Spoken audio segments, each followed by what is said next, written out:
Countdown ইতিমধ্যে আৰম্ভ হৈ গৈছে আৰু মাত্ৰ কেইটামান মুহূৰ্ত বাকি ৰৈছে কাইলৈ ঘোষণা কৰা হ'ব 2024 লোকসভা নিৰ্বাচনৰ ফলাফল কোন হ'ব দেশৰ পৰৱৰ্তী প্ৰধানমন্ত্ৰী কেন্দ্ৰত কোনে চৰকাৰ গঠন কৰিব কেন্দ্ৰৰ শাসনৰ বাকজৰি কাৰ হাতলৈ যাব সমগ্ৰ বিশ্বৰ দৃষ্টি নিবদ্ধ হৈ আছে কাইলৈ দিনটোত কাইলৈ গম পোৱা যাব যে দেশৰ পৰৱৰ্তী প্ৰধানমন্ত্ৰী কোন হ'ব আৰু কেন্দ্ৰত কোনে চৰকাৰ গঠন কৰিব তৃতীয়বাৰৰ বাবে কেন্দ্ৰত পুনৰ শাসন কৰিবনে বিজেপিয়ে তৃতীয়বাৰৰ বাবে প্ৰধানমন্ত্ৰী হ'বনে নৰেন্দ্ৰ মোদী নে ইন্ডিয়া এলায়েন্সে চৰকাৰ গঠন কৰিব নে ৰাহুল গান্ধী হ'ব দেশৰ পৰৱৰ্তী প্ৰধানমন্ত্ৰী কাইলৈ সকলো স্পষ্ট হৈ পৰিব কাইলৈ 4 জুন আৰু কাইলৈ ঘোষণা কৰা হ'ব লোকসভা নিৰ্বাচনৰ ফলাফল সমগ্ৰ বিশ্বৰ দৃষ্টি যেহেতু নিবদ্ধ হৈ আছে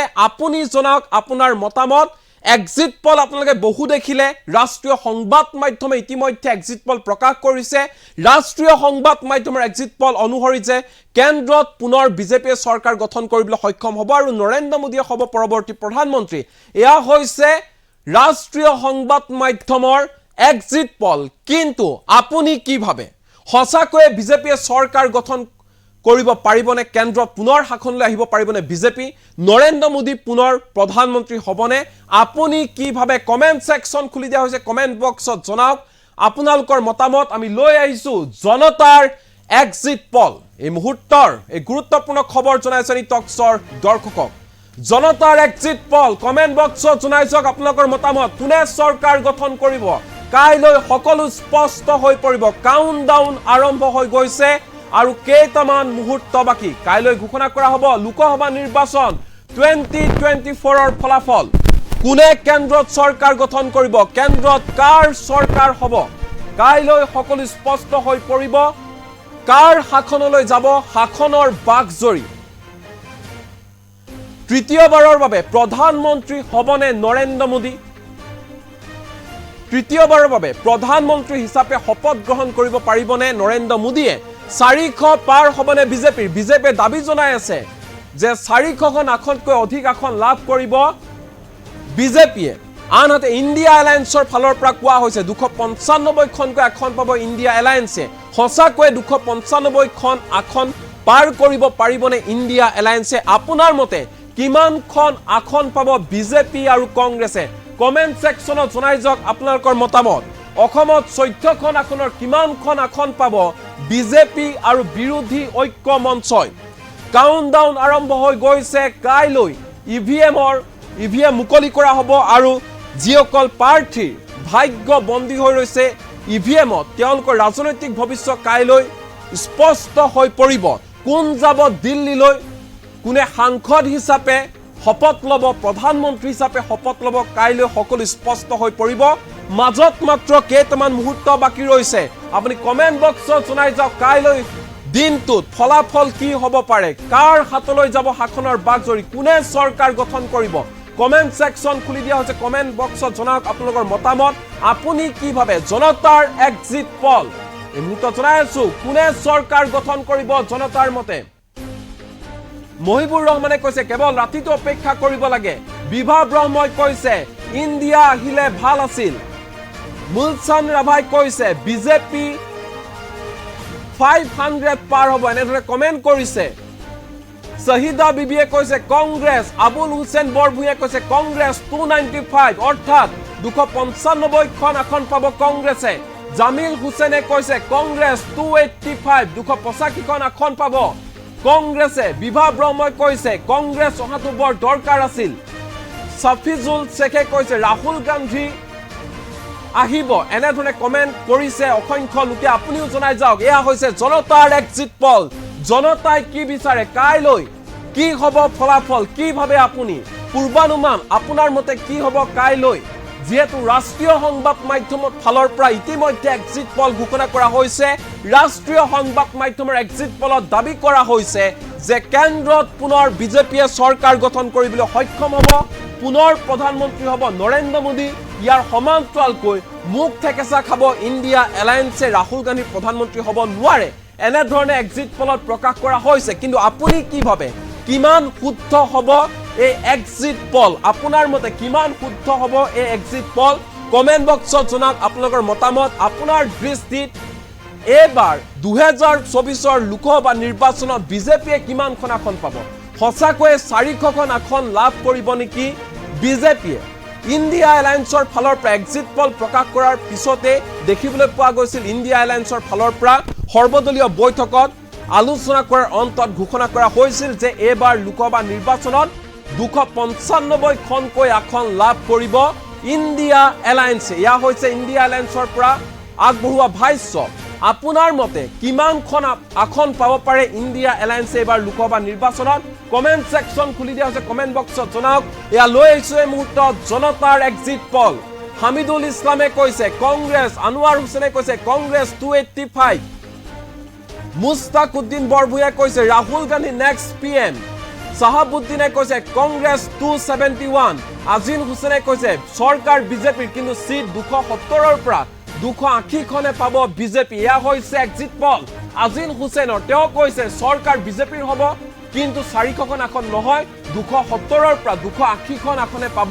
বিজেপিয়ে জালালুদ্দিনে কৈছে কংগ্ৰেছৰ সৰকাৰ আহিব আবু শৰ্মাই কৈছে নেক্সট পিএম ৰাহুল গান্ধী আসাম কংগ্ৰেছ 3ৰ পৰা 4খন আসন পাব ৰাজীৱ হুছেইনে কৈছে ইণ্ডিয়া এলায়েন্সে 245ৰ পৰা 287খন আসন পাব এনডিএ লাভ কৰিব 240ৰ পৰা 310খন আসন ইয়া হৈছে এক্সিট পল ৰাজীৱ হুছেইনৰ পুনৰবাৰ কৈছে অসমত 14খনৰ ভিতৰত কংগ্ৰেছে 3ৰ পৰা 4খন আসন লাভ কৰিব বুলি কোৱা হৈছে ইণ্ডিয়া এলায়েন্সে 245ৰ পৰা 287খন আসন লাভ কৰিব বুলি কোৱা হৈছে এনডিএ 240ৰ পৰা 310খন আসন লাভ কৰিব বুলি এক্সিট পল দিছে ৰাজীৱ হুছেইনে জামিল হুছেইনে কৈছে ৰাহুল গান্ধী নেক্সট পিএম হ'ব অজিত ভূঞাই কৈছে কংগ্ৰেছ এনেধৰণে অসংখ্য কমেন্ট আহি পৰিছে ইয়া হৈছে জনতাৰ এক্সিট পল জনতাৰ এক্সিট পল এয়া জনতাই প্ৰকাশ কৰিছে কাইলৈ দিনটোত কি হ'ব ফলাফল কোনে কেন্দ্ৰত চৰকাৰ গঠন কৰিবলৈ সক্ষম হ'ব কাৰ হাতলৈ যাব শাসনৰ বাগজৰি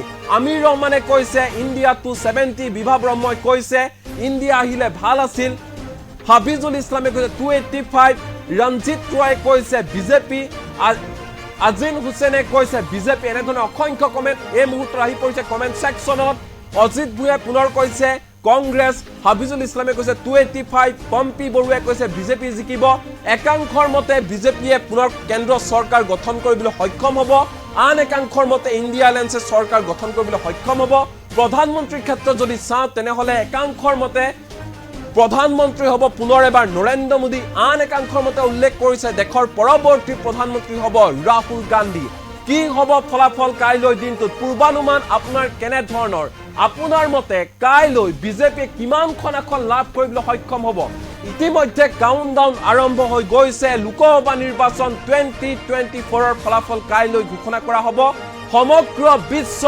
সমগ্ৰ বিশ্বৰ দৃষ্টি নিবদ্ধ হৈ আছে ভাৰতবৰ্ষৰ লোকসভা নিৰ্বাচনৰ কাইলৈ দিনটোত ঘোষণা কৰা হ'ব লগা ফলাফলৰ ওপৰত কাইলৈ দিনটোতে নিৰ্ভৰ কৰিব কাইলৈ ফলাফলতে নিৰ্ভৰ কৰিব দেশৰ পৰৱৰ্তী প্ৰধানমন্ত্ৰী কোন হ'ব কেন্দ্ৰত কোনে চৰকাৰ গঠন কৰিবলৈ সক্ষম হ'ব দুমাহজোৰা নিৰ্বাচনৰ অন্ত পৰিলে দেশৰ সৰ্ববৃহৎ গণতান্ত্ৰিক উৎসৱৰ অন্ত পৰিলে এতিয়া সকলোৱে বাট চাই ৰৈছে কাইলৈ দিনটোলৈ কাইলৈ 4 জুন আৰু কাইলৈ ঘোষণা কৰা হ'ব লোকসভা নিৰ্বাচনৰ ফলাফল আমি ইতিমধ্যে উল্লেখ কৰিছো যে এক্সিট পল যেবোৰ প্ৰকাশ কৰা হৈছে ৰাষ্ট্ৰীয় সংবাদ মাধ্যমৰ ফালৰ পৰা হে এক্সিট পল সমূহক নস্যাৎ কৰিছে বিৰোধী দলসমূহে ইণ্ডিয়া এলায়েন্সৰ নস্যাৎ কৰিছে ইণ্ডিয়া এলায়েন্সৰ ফালৰ পৰা কোৱা হৈছে যে এয়া হৈছে মোদী পল মোদীৰ মতে এক্সিট পল প্ৰকাশ কৰিছে ৰাষ্ট্ৰীয় সংবাদ মাধ্যমে এনেধৰণে মন্তব্য প্ৰকাশ কৰা দেখা পোৱা গৈছে ইণ্ডিয়া এলায়েন্সৰ নেতাসকলক সমান্তৰালকৈ ইণ্ডিয়া এলায়েন্সৰ নেতাসকলৰ ফালৰ পৰা স্পষ্ট ৰূপত কোৱা হৈছে 295খনকৈ আসন লাভ কৰিব ইণ্ডিয়া এলায়েন্সে আৰু কেন্দ্ৰত চৰকাৰ গঠন কৰিব এই দাবী কৰিছে ইণ্ডিয়া এলায়েন্সে যে 295খন আসনকৈ লাভ কৰিব সমান্তৰালকৈ ইণ্ডিয়া এলায়েন্সৰ ফালৰ পৰা অভিযোগ কৰা হৈছে বিশেষকৈ অৰবিন্দ কেজৰিৱালে জেললৈ যোৱাৰ পূৰ্বে ঘোষণা কৰি থৈ গৈছে যে এই এক্সিট পলৰ তথ্য সম্পূৰ্ণ ভুৱা ৰাজস্থানৰ এক্সিট পলক লৈ মুখ্যমন্ত্ৰী অৰবিন্দ কেজৰিৱালে মন্তব্য কৰিছিল যে ৰাজস্থানত আছে 25খন আসন, এক্সিট পলত বিজেপিক দিছে 33খন আসন। 3 দিন পূৰ্বে এনেধৰণৰ ভুৱা এক্সিট পল প্ৰদান কৰাৰ প্ৰয়োজন ক'ত বুলি প্ৰশ্ন উত্থাপন কৰি গৈছিল কেজৰিৱালে। সমান্তৰালকৈ দেখিবলৈ পোৱা গৈছিল ৰাহুল গান্ধীৰ ফালৰ পৰা কোৱা হৈছিল এই এক্সিট পল সম্পূৰ্ণ ভুৱা, একমাত্ৰ প্ৰধানমন্ত্ৰী নৰেন্দ্ৰ মোদীৰ ইছাৰাত ৰাষ্ট্ৰীয় সংবাদ মাধ্যমে এনেধৰণে এক্সিট পল প্ৰকাশ কৰিছে। প্ৰধানমন্ত্ৰী নৰেন্দ্ৰ মোদীৰ পৃষ্ঠপোষকতাৰে এনেধৰণে ৰাষ্ট্ৰীয় সংবাদ মাধ্যমে এক্সিট পল প্ৰকাশ কৰিছে আৰু বিজেপি জয় হ'ব বুলি কৈছে, নৰেন্দ্ৰ মোদী প্ৰধানমন্ত্ৰী হ'ব বুলি কৈছে এক্সিট পলসমূহত। কিন্তু সেয়া নহয়, সেয়া প্ৰকৃততে মিছা প্ৰমাণিত হ'ব 4 জুনত। সেই কথা উল্লেখ কৰিছে কংগ্ৰেছৰ যুৱৰাজ ৰাহুল গান্ধীয়ে। কেৱল ইমানেই নহয়, ৰাহুল গান্ধীৰ ফালৰ পৰা কোৱা হৈছে এইবাৰ কেন্দ্ৰত ইণ্ডিয়া এলায়েন্সে চৰকাৰ গঠন কৰিব। এইবাৰ জনতা জনাৰ্দনে এইবাৰ ইণ্ডিয়া এলায়েন্সক ছাপোৰ্ট কৰিছে, ইণ্ডিয়া এলায়েন্সৰ লগত আছে। তদুপৰি ৰাহুল গান্ধীৰ ফালৰ পৰা কোৱা হৈছে 295খনকৈ আসন ইণ্ডিয়া এলায়েন্সে লাভ কৰিব। এয়া এক্সিট পল নহয়, এয়া মোদী মিডিয়া পল বুলিও তাৎপৰ্যপূৰ্ণ মন্তব্য কৰিছিল ৰাহুল গান্ধীয়ে। আৰু ইয়াৰ পাছতে দেখিবলৈ পোৱা গৈছিল বিজেপিৰ ফালৰ পৰা কোৱা হৈছে যে সমীক্ষাত যি প্ৰকাশ পাইছে, এক্সিট পলত যি প্ৰকাশ কৰিছে সেয়া সত্য প্ৰমাণিত হ'বলৈ গৈ আছে কাইলৈ দিনটোত। এয়া হৈছে বিজেপিৰ ফালৰ পৰা প্ৰকাশ কৰা ভাষ্য। কিন্তু আপুনি কি ভাবে কাইলৈ দিনটোত কি হ'ব ফলাফল? আপোনাৰ পূৰ্বানুমান কি? এক্সিট পল, আপোনাৰ মতে এক্সিট পল কাইলৈ দিনটোত কি হ'ব ফলাফল? কোনে চৰকাৰ গঠন কৰিব? কোন হ'ব দেশৰ পৰৱৰ্তী প্ৰধানমন্ত্ৰী? ইণ্ডিয়া এলায়েন্সে কিমানখন আসন পাব? বিজেপিয়ে কিমানখন আসন পাব? কমেণ্ট বক্সত জনাওক আপোনালোকৰ মতামত। পুনৰ কমেণ্ট ছেকশ্যনলৈ আহিছোঁ। পম্পী বড়ুৱে কৈছে বিজেপি জিকিব, আমিৰ ৰহমানে কৈছে ৰাহুল গান্ধী প্ৰধানমন্ত্ৰী হ'ব, লেখন পুলিয়ে কৈছে কংগ্ৰেছ জিকিব, জামিল হুছেইনে কৈছে কংগ্ৰেছ জিকিব, MD জয়নাল আবদিনে কৈছে কংগ্ৰেছ জিকিব, অপেন আছামে কৈছে কংগ্ৰেছে 260খনকৈ আসন লাভ কৰিব, ৰিয়াজুল হকে কৈছে কংগ্ৰেছ জিকিব, আমিৰ ৰহমানে কৈছে ইণ্ডিয়াৰ চৰকাৰ হ'ব। এনেধৰণে অসংখ্য কমেণ্ট আহি পৰিছে। আপুনি জনাই যাওক আপোনালোকৰ মতামত। অসমত প্ৰেক্ষাপটত যদি চাওঁ, ৰাজ্যৰ 14খন আসনৰ ভিতৰত 12খনকৈ আসন এক্সিট পলত দিয়া হৈছে ভাৰতীয় জনতা পাৰ্টীৰ মিত্ৰজোঁটক। সমান্তৰালকৈ 2 পৰা 3খন আসনহে দিয়া হৈছে বিৰোধী ঐক্য মঞ্চক। আপুনি কি ভাবে অসমৰ 14খন আসনৰ ভিতৰত কিমানখন আসন পাব বিজেপি আৰু কিমানখন আসন পাব বিৰোধী ঐক্য মঞ্চ? সেয়া কমেণ্ট বক্সত জনাবলৈ নাপাহৰিব। দেখিবলৈ পোৱা গৈছে আন এটা কমেণ্ট আহিছে এই মুহূৰ্তত ৰাজ্যৰ ৰাজনৈতিক প্ৰেক্ষাপটক লৈ, য'ত উল্লেখ কৰা হৈছে ৰাজীৱ হুছেইনৰ ফালৰ পৰা অসমত কংগ্ৰেছে 3 পৰা 4খন আসন লাভ কৰিব। এয়া হৈছে ৰাজীৱ হুছেইনৰ কমেণ্ট। চাহাবুদ্দিনে কৈছে অসমত বিজেপিয়ে 9খন আসন পাব, কংগ্ৰেছে 5খন আসন পাব। আমিৰ ৰহমানে কৈছে ৰাহুল গান্ধী প্ৰধানমন্ত্ৰী হ'ব, লেখন পুলিয়ে কৈছে কংগ্ৰেছ জিকিব, ৰিয়াজুল হকে কৈছে গুৱাহাটী লোকসভা সমষ্টিত মীৰা বৰঠাকুৰ জিকিব, বাপন ফাংচুৱে কৈছে বিজেপি জিন্দাবাদ, ছাকিদুল খানে কৈছে কংগ্ৰেছ জিকিব, বাবলু আহমেদ বাবলুৱে কৈছে কংগ্ৰেছ জিকিব, আজিজুৰ ৰহমানে কৈছে কংগ্ৰেছ জিকিব, ফয়জল হকে কৈছে কংগ্ৰেছ জিকিব। অৰ্থাৎ একাংশ লোকৰ মতে এইবাৰ কেন্দ্ৰত কংগ্ৰেছে চৰকাৰ গঠন কৰিব, আন একাংশৰ মতে কোৱা হৈছে কেন্দ্ৰত বিজেপিয়ে পুনৰ তৃতীয়বাৰৰ বাবে চৰকাৰ গঠন কৰিব, একাংশৰ মতে দেশৰ পৰৱৰ্তী প্ৰধানমন্ত্ৰী ৰাহুল গান্ধী হ'ব আৰু আন একাংশৰ মতে কোৱা হৈছে দেশৰ পৰৱৰ্তী প্ৰধানমন্ত্ৰী তৃতীয়বাৰৰ বাবে হ'বলৈ গৈ আছে নৰেন্দ্ৰ মোদী। আপুনি কি ভাবে কাইলৈ কি হ'ব ফলাফল?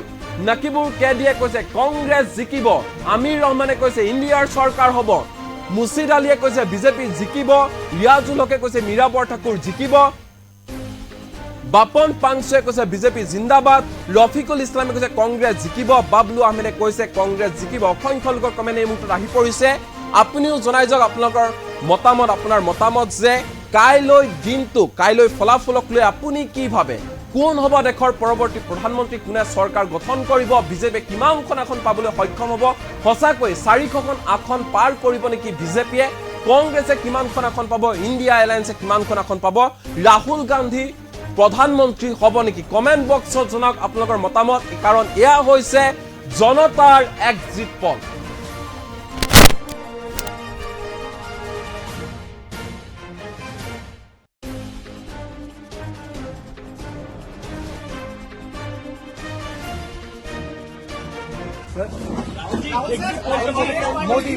मोदी पोल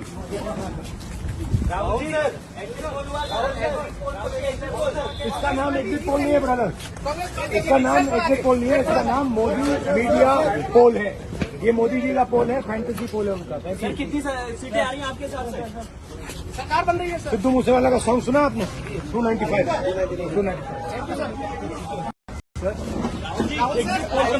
मोदी मोदी पोल, मोदी पोल।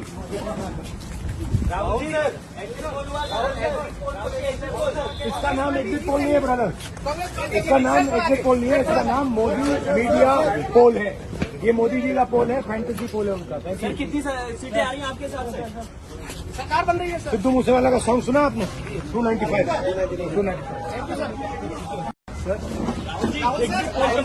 मोदी मोदी पोल, मोदी पोल।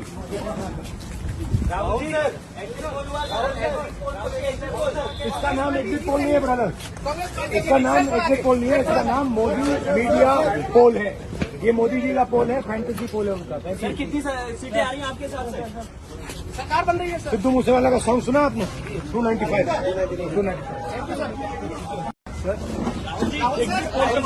मोदी मोदी पोल, मोदी पोल।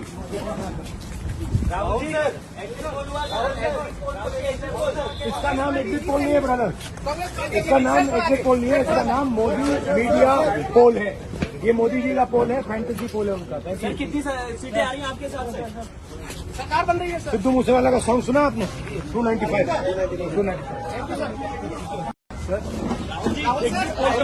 मोदी मोदी पोल, मोदी पोल।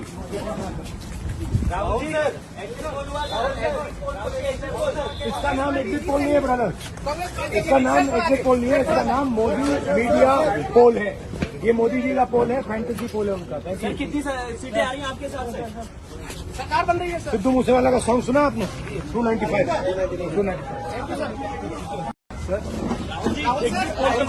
मोदी मोदी पोल, मोदी पोल।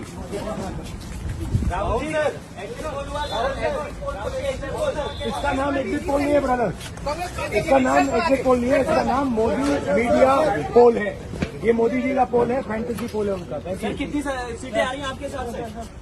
सरकार बन रही है सर। सिद्धू मूसेवाला का सॉन्ग सुना आपने? 295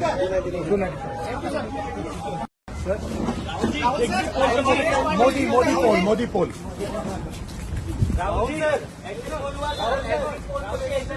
इसका नाम एग्जिट पोल नहीं है ब्रदर, इसका नाम एग्जिट पोल नहीं है, इसका नाम मोदी मीडिया पोल है। ये मोदी जी का पोल है, फैंटेसी पोल है उनका। सर कितनी सीटें आ रही हैं आपके हिसाब से? सरकार बन रही है सर। सिद्धू मूसेवाला का सॉन्ग सुना आपने? 295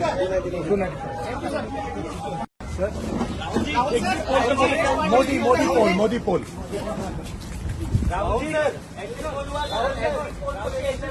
इसका नाम एग्जिट पोल नहीं है ब्रदर, इसका नाम एग्जिट पोल नहीं है, इसका नाम मोदी मीडिया पोल है। ये मोदी जी का पोल है, फैंटेसी पोल है उनका। सर कितनी सीटें आ रही हैं आपके हिसाब से? सरकार बन रही है सर। सिद्धू मूसेवाला का सॉन्ग सुना आपने? 295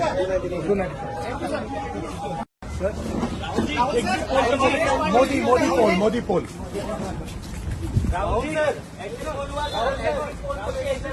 इसका नाम एग्जिट पोल नहीं है ब्रदर, इसका नाम एग्जिट पोल नहीं है, इसका नाम मोदी मीडिया पोल है।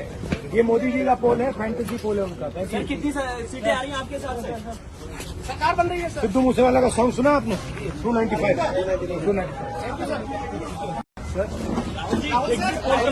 मोदी मोदी पोल, मोदी पोल।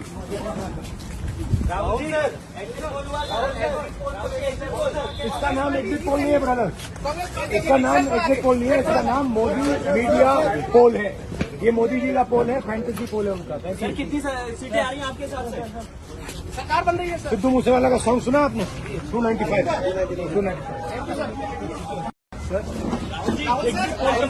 मोदी मोदी पोल, मोदी पोल।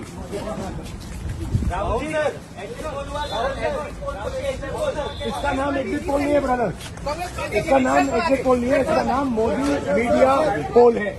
ये मोदी जी का पोल है, फैंटेसी पोल है उनका। सर कितनी सीटें आ रही हैं आपके हिसाब से? सरकार बन रही है सर। सिद्धू मूसेवाला का सॉन्ग सुना आपने?